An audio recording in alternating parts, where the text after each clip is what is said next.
trazendo a mensagem que está, as lições que estão na nossa revista Deuses Fake. E hoje o título é A Existência Idólatra. Vamos abrir então a Bíblia em 1 Reis, primeiro livro de Reis, capítulo 22, versículos 52 a 54. Vamos nos colocar em pé para fazer essa leitura.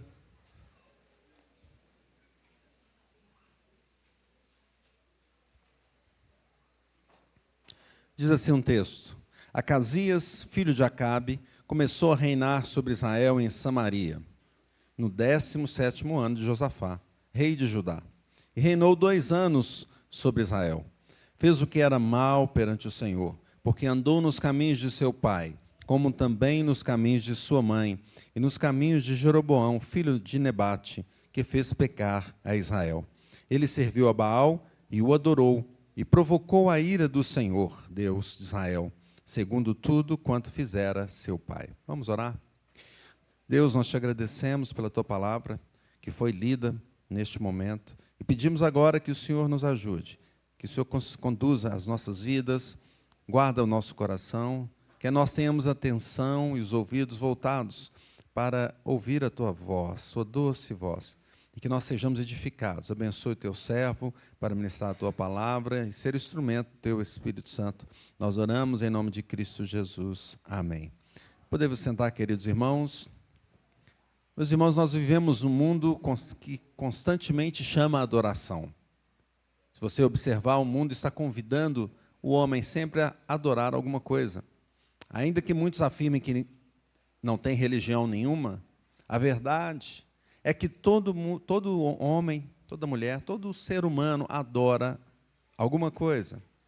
A própria Escritura afirma: onde está o teu tesouro, aí estará também o teu coração. Não é assim? A questão, então, não é se adoramos. A questão é o que adoramos. E esse texto, então, nos mostra a história de Israel, final do primeiro livro de Reis, apresentando a trajetória dos reis de Israel e os reis de Judá. E muitos deles se afastaram do Senhor. Muitos fizeram o que era mal perante o Senhor. Alguns fizeram o que era bom, mas a maioria fez o que era mal perante o Senhor. E sobre Acasias, nós lemos aí versículo 52, veja na sua Bíblia, está escrito assim: fez o que era mal perante o Senhor e andou no caminho de seu pai. Não é assim? Foi assim com o rei Acasias. Nós podemos ver, então, que essa lição, esse texto nos chama a entender que a idolatria permanece na existência humana como uma expressão de rebelião contra Deus. É uma rebelião contra Deus.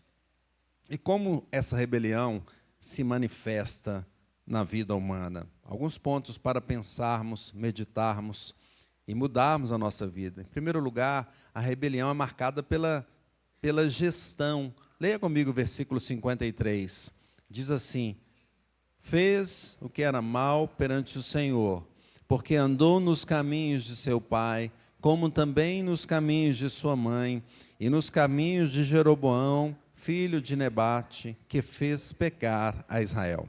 Percebe que então Acasias, ele governa como seu pai, Acabe. Ele copia exatamente o que estava acontecendo, o que Acabe fez, e também ele segue, como o texto nos mostra o caminho de sua mãe, que também foi um caminho idólatra, e ele também copia o que Jeroboão fez, que também foi um caminho idólatra. E nós percebemos esse texto claramente: governo ímpio, governo que busca coisas que desagradam a Deus. Essa foi a gestão dele. Claro que o governante ele tem um poder sobre a nação, e quando ele adota um caminho idólatra, um caminho fora da palavra de Deus, é inevitável que ele afete toda a nação.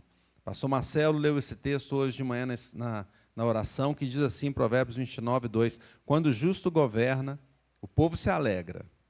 Quando o ímpio domina, o povo geme. Aqui vemos uma liderança, então, que não é neutra. De fato, nenhuma liderança é neutra. O mundo tenta nos convencer de que existe uma neutralidade, mas não existe. Todo homem ele crê em alguma coisa. É aquilo que ele crê, é aquilo que ele vai buscar, é aquilo que ele vai fazer. E é com aquilo que ele vai administrar as coisas que chegam para ele. João Calvino diz que o coração humano é uma fábrica de ídolos.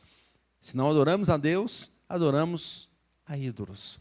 Buscamos coisas que desagradam ao Senhor. E se o coração do líder está corrompido, a sua liderança vai refletir essa corrupção nos aspectos que ele, nas decisões que ele toma. E essas decisões também vão afetar a nação, vão afetar as pessoas.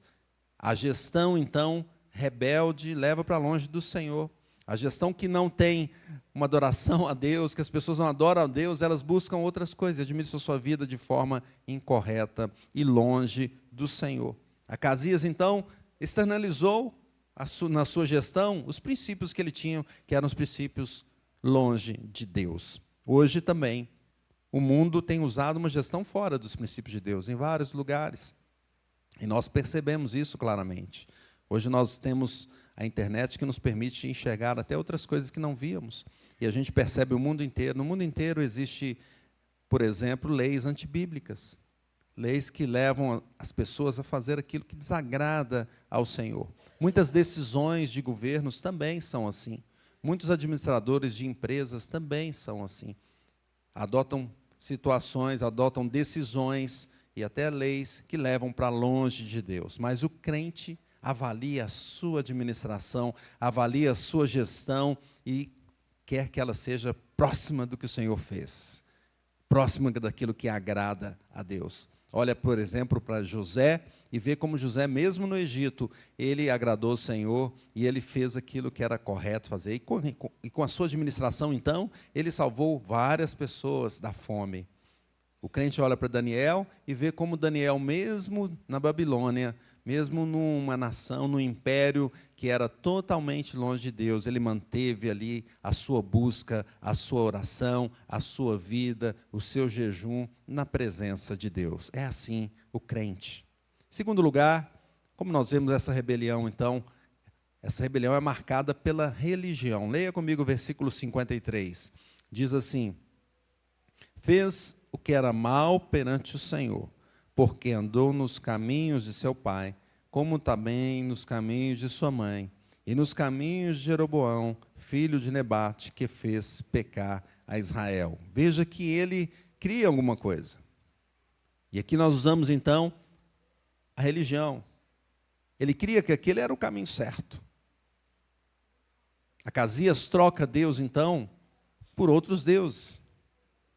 E se a gente avançar um pouquinho no versículo 54, leia comigo o que diz o versículo 54, o início dele. Diz assim: ele serviu a Baal e o adorou. Não é assim? Percebe aqui a religião, então, de Acasias? Ele esqueceu do que estava escrito lá em Êxodo 20, versículo 3. Não terás outros deuses diante de mim. Ele esqueceu da história. Pastor Marcelo diz aqui que devemos ter história, né, pastor? Devemos registrar a história. Moisés registrou, colocou nas pedras, escreveu. O Senhor escreveu, inclusive, para Moisés, a lei do Senhor. Mas Acasias rejeitou tudo isso aqui, toda a história do povo que saiu do Egito, rejeitou que Deus reservou aquele local que emanava leite e mel, para que tivesse ali uma nação que servisse ao Senhor, rejeitou tudo isso, depois que estava bem no seu reino. Romanos 1:23 diz assim: trocaram a glória do Deus incorruptível por imagens. É o ser humano trocando, em vez de adorar a Deus, aquele que criou todas as coisas, e o nosso Redentor, adora as coisas.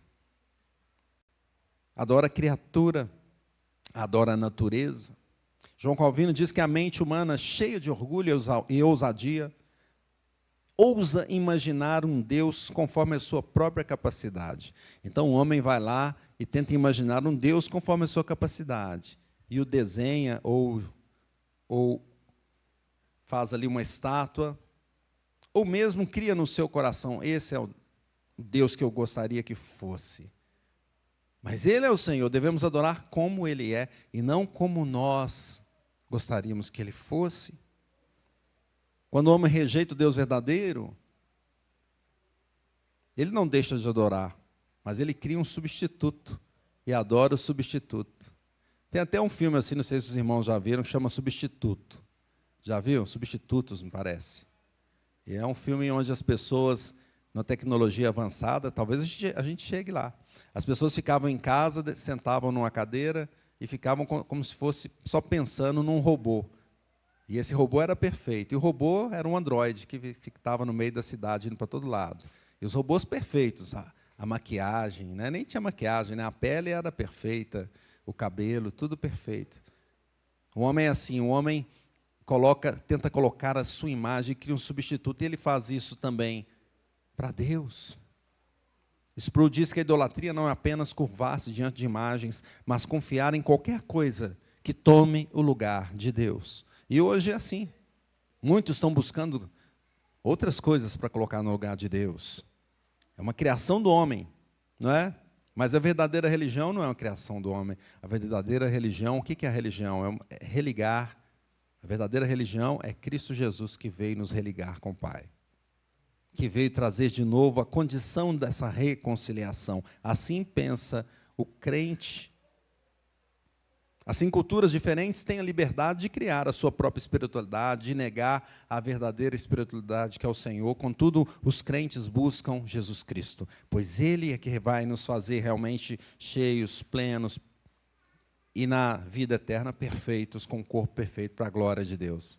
Terceiro lugar, irmãos, a rebelião aqui é marcada por uma afronta mesmo diante de Deus. Leia comigo o versículo 54, mais uma vez. Diz assim: ele serviu a Baal e o adorou, e provocou a ira ao Senhor. Percebe, então, o que ele faz aqui? Ele provoca a ira. Acasias provocou a ira do Senhor. Ele não apenas pecou, ele afrontou diretamente o Senhor. Hebreus diz assim, Hebreus 3,15: hoje, se ouvirdes a sua voz, não endureçais o coração. Quantas vezes o coração do homem está duro diante de Deus? Não apenas para desobedecer a Deus ou ficar longe de Deus, ele quer afrontar o Senhor. Ele quer mostrar: eu vou fazer exatamente, Deus, o que você fala para não fazer, é isso que eu vou fazer. Lucas 10:15 diz assim: aquele que me despreza, despreza aquele que me enviou. Quantas vezes as pessoas têm desprezado a Deus e buscam viver uma vida, mesmo que aquilo prejudique a si mesmo, mas uma vida totalmente longe da presença do Senhor. Se olharmos para a Bíblia e seguirmos os mandamentos do Senhor, vamos ter uma vida boa, pois Deus colocou um manual para o homem e para a mulher seguirem. Mas não, eu quero afrontar a Deus, quero provocar a ira de Deus. John Owen diz que o pecado sempre visa ao máximo. Toda vez que é permitido, ele busca dominar completamente a alma e se rebelar contra Deus. A idolatria, então, queridos, não é um erro inocente. É uma substituição deliberada. A pessoa deliberadamente quer substituir a Deus e quer desonrar o Senhor e até afrontá-lo. É olhar para o Criador e falar: eu prefiro outra coisa além do Senhor, a não ser o Senhor. Eu quero outra coisa além de ti. É olhar para o Criador e dizer: eu vou para outros caminhos. E é por isso que tantos corações são obstinados em fazer o mal. Você fala com a pessoa: não faça isso, está errado. Aí quando você fala, aí que ela quer mesmo, não é? Eu creio que isso não aconteceu com você, não, mas alguém falou: não mexa ali. Aí você: por que não? Não é? Você já quer logo. Não faça isso. Mas por que não? Eu quero fazer exatamente o contrário. É o pecador, é o coração obstinado. Jonathan Edwards diz o seguinte: o coração do homem é inclinado naturalmente a se afastar de Deus e a se pegar às coisas criadas. É a inclinação do coração do homem. E Sproul também diz: o pecado cósmico é a traição contra Deus. É uma afronta à sua santidade. Nós pecamos contra Deus. Ainda é assim hoje. E quem sabe de uma forma mais escancarada. O pecado hoje parece que deixou de ser escondido. Ele é celebrado. Ele é feito na avenida, com todas as luzes, com todas as câmeras, mostrando para todo o país, e ali deliberadamente o homem peca e celebra o pecado. O mundo não apenas rejeita a Deus, mas quer zombar de Deus, e às vezes faz isso até com figuras ali na avenida. Isaías 5:20 diz assim, queridos irmãos: ai dos que ao mal chamam bem, e ao bem mal, que fazem da escuridade luz, e da luz escuridade, põem o amargo por doce, e o doce por amargo. Assim tem vivido a nossa sociedade. Mas o crente é chamado para viver de outra maneira. O crente é chamado para não afrontar o Senhor, mas para se aproximar do Senhor, para amar o Senhor, porque Ele o amou primeiro. Louvado seja Deus. Concluindo então, essa história de Acasias nos mostra que a idolatria não é apenas um desvio espiritual, é uma afronta direta contra Deus. E ela não acontece por acaso, é o coração que mesmo quer. Não é assim, a culpa foi de Satanás que me atacou, me fez pecar. Não, a culpa é daquele que pecou. Satanás, claro, ele está ali, ele vai colocar a tentação. Mas quem erra, quem realmente desobedece à palavra de Deus. Temos que estar cientes que nosso coração é enganoso, como diz Jeremias 17:9. Enganoso é o coração, mais que todas as coisas, e desesperadamente corrupto. Quem o conhecerá? E é por isso, queridos irmãos, que Jesus veio a esse mundo. E como homem perfeito, se entregou por nós, para que nós pudéssemos deixar a idolatria de lado e adorar ao Deus verdadeiro. Ele mostrou que devemos seguir este caminho. E Ele mesmo seguiu o caminho até a cruz e se entregou por nós, para que os nossos pecados fossem apagados, cancelados, e pudéssemos ter esperança.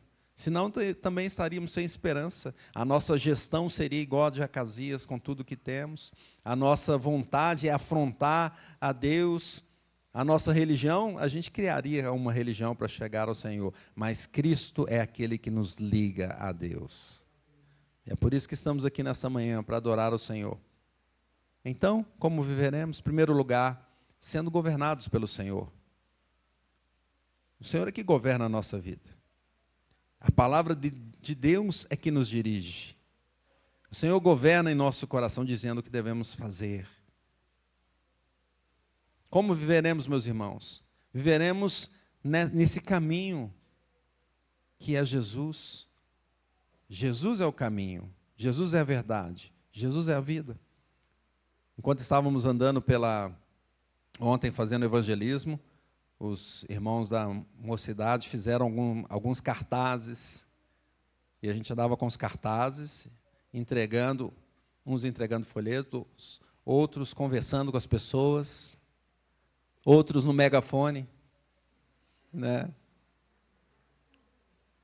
E eu fiquei observando, eu achei super interessante quando eu percebi que eu encontrei uma pessoa que queria falar, mas ele não ouvia.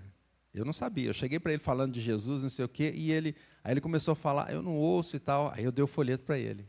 Falou a importância do folheto, ele vai ler. Falei, está aqui, Jesus é o caminho e tal. Mostramos o cartaz para ele, né? Ele não ouvia, mas ele podia ver, podia ler. Outro estava lá na casa dele, assim, na porta, a gente já foi caminhando para ele, ele já fechou a porta logo. Correu para dentro. Aí passou Marcelo com o megafone. Jesus é o caminho, a verdade, a vida. Esse aí que correu ouviu de longe. Outro estava ali, sentado ali, e falando, eu não posso ir à igreja nos horários. Em horário ela podia, mas ali nós falamos para ela de Jesus. Jesus é o caminho, meus irmãos, a verdade, a vida. E é por causa dele que estamos aqui nessa manhã. É por causa dele que o nosso coração deixa de ser rebelde. Senão a gente ficaria rebelde assim. Quando o Senhor chegasse na nossa porta, a gente correria para dentro, não é? A gente fugiria do Senhor. Mas Ele está chamando hoje a reconciliação. Como viveremos? Nos reconciliando com o Senhor. Deixando de lado os nossos erros, as nossas falhas, os nossos pecados e buscando a reconciliação com o Senhor. Portanto, sigamos o governo divino, sigamos o caminho que é Jesus e nos reconciliemos com o Senhor e uns com os outros para a glória de Deus Pai. Que Deus nos abençoe.